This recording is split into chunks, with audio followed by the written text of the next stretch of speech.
Eh bien, bonjour ou bonsoir à tous, c'est Monsieur Kazitra, j'espère que vous allez bien. On se retrouve pour une vidéo où on va parler de la nouvelle version de GoXLR Utility, la V.1.2.3, si je ne dis pas de bêtises, bien évidemment qui est la nouvelle version de l'application utilitaire. C'est pas la version officielle, bien évidemment, c'est un utilitaire Linux, mais qui est utilisable sur Windows, sur Linux, sur différentes distributions, bien évidemment, de celle-ci. Donc, je vais vous parler de ce que ça améliore de la version qui est sortie il n'y a pas longtemps. Donc, cette version, donc j'ai noté un peu en faisant au mieux ce que la version 1.2.3 améliore réellement côté audio.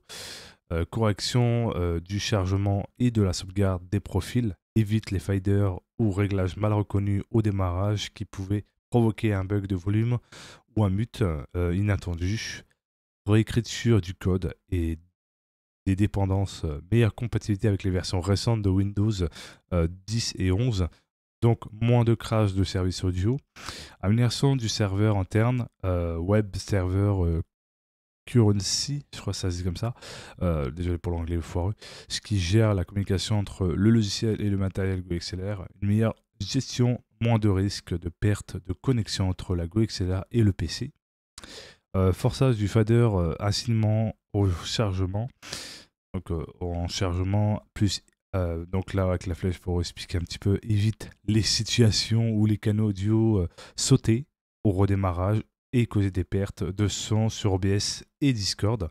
En gros, c'est à peu près ce que j'ai pu comprendre en traduisant un petit peu, bien évidemment, le message anglais.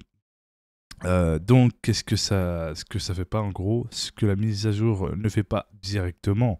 Elle ne corrige pas les crashs matériels, périphériques USB qui se déconnectent, alimentation instable, côté câble défectueux, voilà. Donc ça ne corrige pas si vous avez un défaut de périphérique USB qui se déconnecte ou une alimentation instable, simplement de celle-ci, par rapport à votre carte son ou sinon d'un câble défectueux, ce qui peut être très souvent le cas, ça peut arriver. Elle ne remplace pas les drivers mal installés ou corrompus. Après, elle ne touche pas à elle ne touche pas à la couche audio de Windows. Donc si le problème venait d'un conflit périphérique, il faut le régler à part, tout simplement. Mais voilà, je mets dans mon cas précis, mais dans votre cas précis, si vous avez le driver 5.68 plus stable que l'ancien qui est 4.67, la GoXR Utility 1.2.3 plus fiable et mieux codé. Cette combinaison corrige environ 80% des causes logicielles de crash audio connues avec la GoXLR Mini ou la GoXLR standard. Si ton souci venait d'un bug logiciel ou d'un mauvais lien entre la GoXLR et Windows, ça devrait beaucoup mieux tenir maintenant. Donc quand ça veut dire que ça va beaucoup venir maintenant, ça veut dire que en soi, ça peut être un soulagement parmi tant d'autres. Et d'ailleurs, la personne a dit qu'elle a remis dans le placard sa carte au son et il la reprendra pour plus tard pour pouvoir faire la nouvelle version. J'ai adoré le côté petit humour à la fin. Mais voilà, c'est une façon de dire que peut-être ça a corrigé vos problèmes. Mais voilà.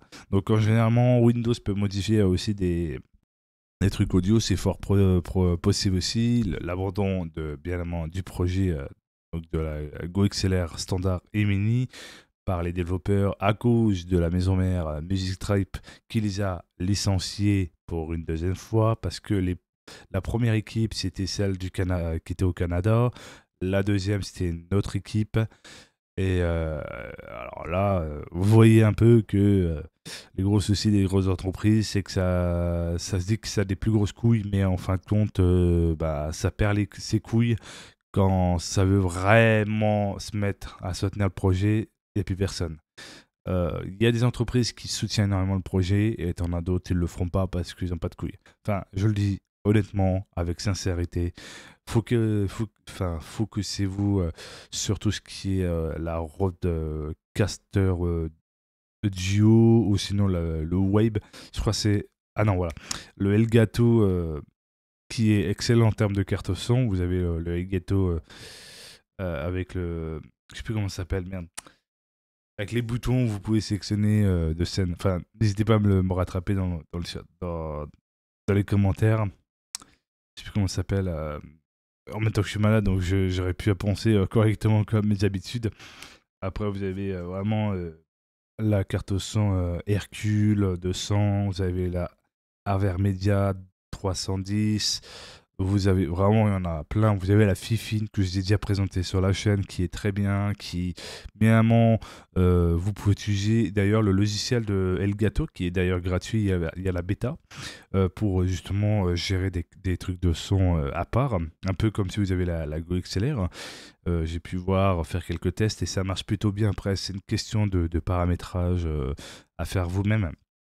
Je vous mettrai le lien si vous voulez dans la description si vous avez une carte son externe ou un micro.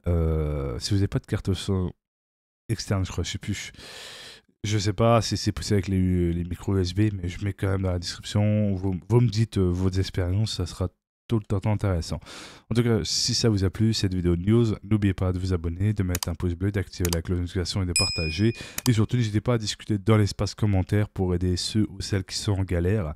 Et surtout, le plus important dans la communauté que j'ai souhaité créer, c'est le respect des uns et des autres. Et surtout, mes valeurs et principes, c'est défendre la majorité de joueurs et de joueuses et de l'humain en règle générale. Et voilà, et c'est toujours été le cas. Vous voyez toujours sur mes vidéos, toujours avec transparence et je ne cache rien. Allez, ciao, bye bye, c'était M. Kazitra.